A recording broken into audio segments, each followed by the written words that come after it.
Hey, everybody, and welcome back. We're diving into something pretty interesting this time. We're looking at a YouTube script that's all about making appointments and reservations in English. Oh, cool.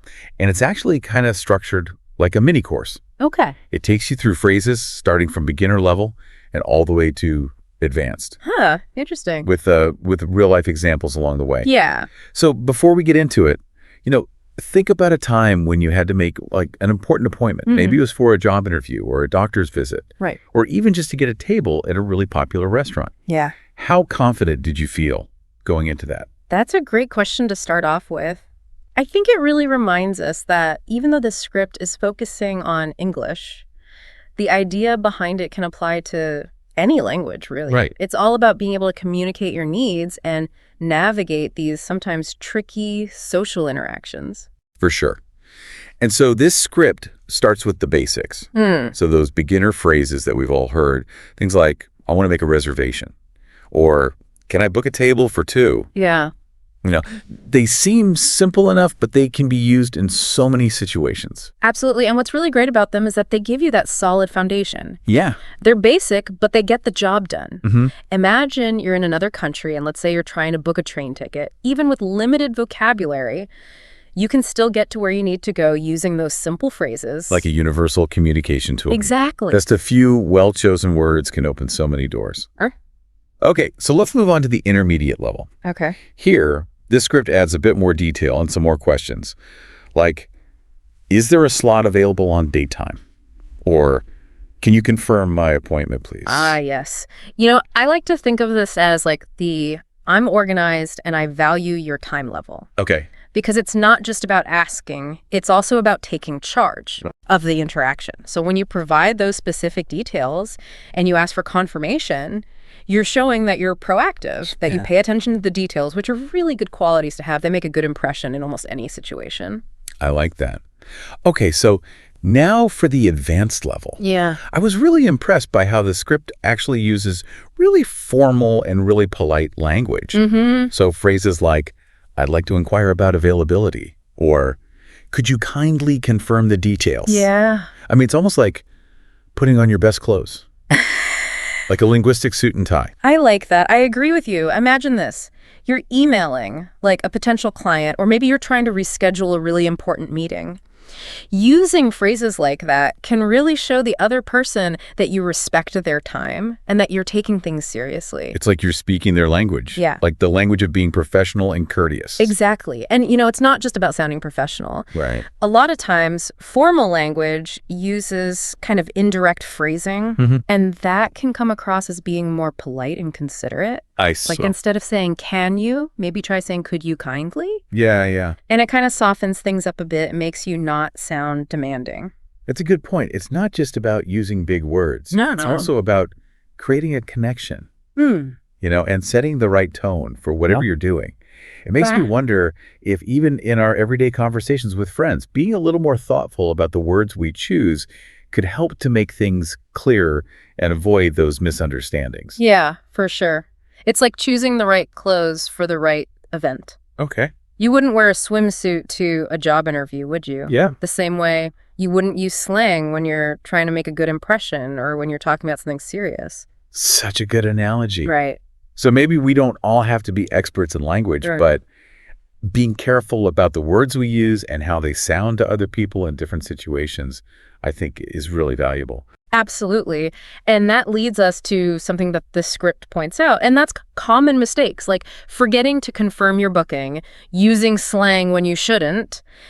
These little things can actually have big consequences. Oh, yeah. I bet we've all had those moments where a little miscommunication led to like a scheduling nightmare. Totally. But I think it's great that this script doesn't just list out those mistakes. Yeah. It also shows you how to avoid them. Yes. And that's where the acted out scenes come in. Exactly. I'm so excited to talk about those next. I think those scenes are where you really see these ideas in action. Yeah. They take all these phrases and show you how to actually use them. I agree. And that's what I love about this script.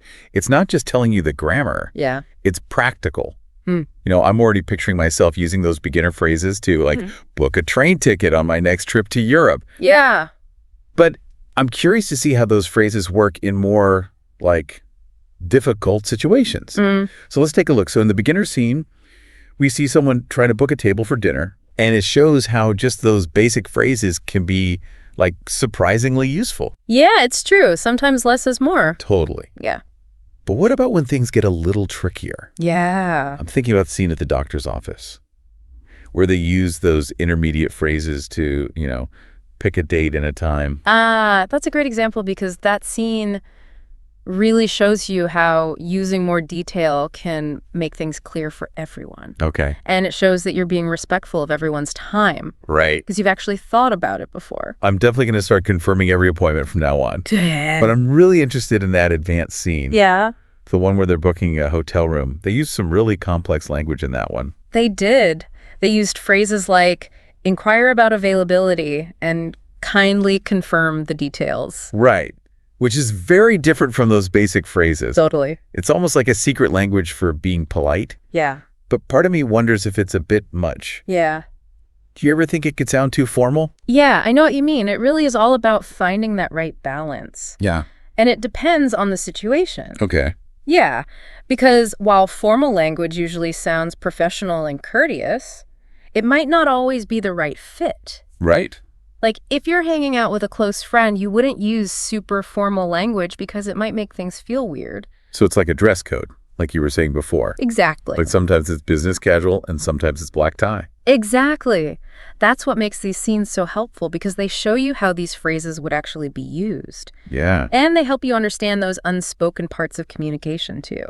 It's interesting. We've been talking a lot about the words themselves. Yeah.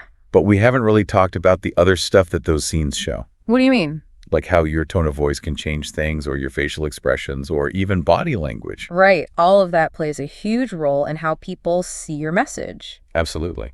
And even small changes in your tone or body language can change how people understand what you're saying. It makes you realize that communication is like a back and forth. You're always sending and receiving signals. Yeah.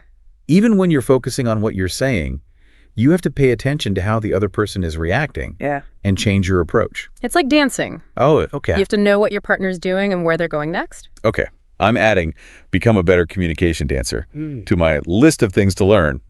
But really, I think this whole deep dive has been about how important it is to be flexible in how you communicate. Absolutely. It's not about memorizing a bunch of rules. It's about knowing how to choose the right way to speak depending on the situation. This script gives you a framework for making those appointments and reservations, but you can actually use these ideas in a lot of different situations. Okay. Think about it. If you're negotiating your salary, or if you're trying to sell a business idea, or even if you're having a tough conversation with someone you care about, Right. those ideas of being clear, being confident, and knowing who you're talking to are always important. So it's like you have all these communication tools and you're learning how to use them. Exactly. And remember that practice makes perfect. The more we use these ideas, the easier it will become. It's not just about learning a few phrases. Yeah. It's about becoming a better communicator overall. Yes. I remember this one time when I totally messed up an important meeting because I forgot to double check the time and date. Let's just say I learned my lesson. Oh, I can relate to that. I once sent an email to a potential client, and I used this emoji that I thought was friendly, but it ended up looking unprofessional. It happens. But I think those mistakes show us how important it is to think carefully about how we communicate. Yeah. Even when it seems like something simple, a small mistake can really mess things up. Right. So always double check those details and be aware of who you're talking to. Yeah. Is there anything else that really stood out to you from those scenes before we move on? You know, I think one thing that really jumped out at me was how those scenes showed you how important it is to pay attention to the other person. Oh, interesting. It's not just about saying your lines. Yeah. It's also about watching their body language. Okay. Like, are they in a hurry? Or do they seem confused? Are they being formal or informal? It's true. You have to constantly be reading the room and changing how you talk. Right. It's like a dance where you're always sending and receiving signals. I like that. And even when you're trying to get your point across, you still have to be aware of how the other person is feeling and adjust accordingly. Exactly. It really is like dancing. You have to pay attention to your partner and try to guess what they're going to do next. Okay, so I'm putting become a better communication dancer on my to-do list. Uh-huh.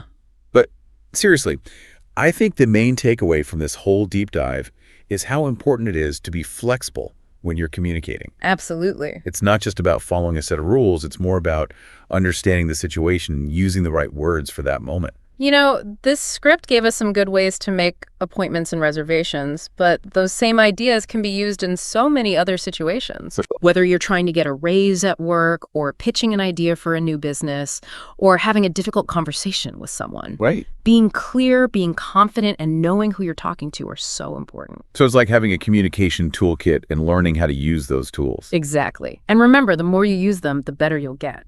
So it's not just about memorizing a few phrases. It's about learning to be a more confident communicator. Before we finish, I have a question for you to think about. What? How could you use these communication skills to deal with a tough situation you might have in your own life? That's a great question for everyone listening. Because at the end of the day, communication is about connecting with people and achieving your goals. Well said. And that's a wrap for our deep dive on making appointments and reservations. Don't forget, with a little bit of practice, anyone can become a great communicator. Until next time.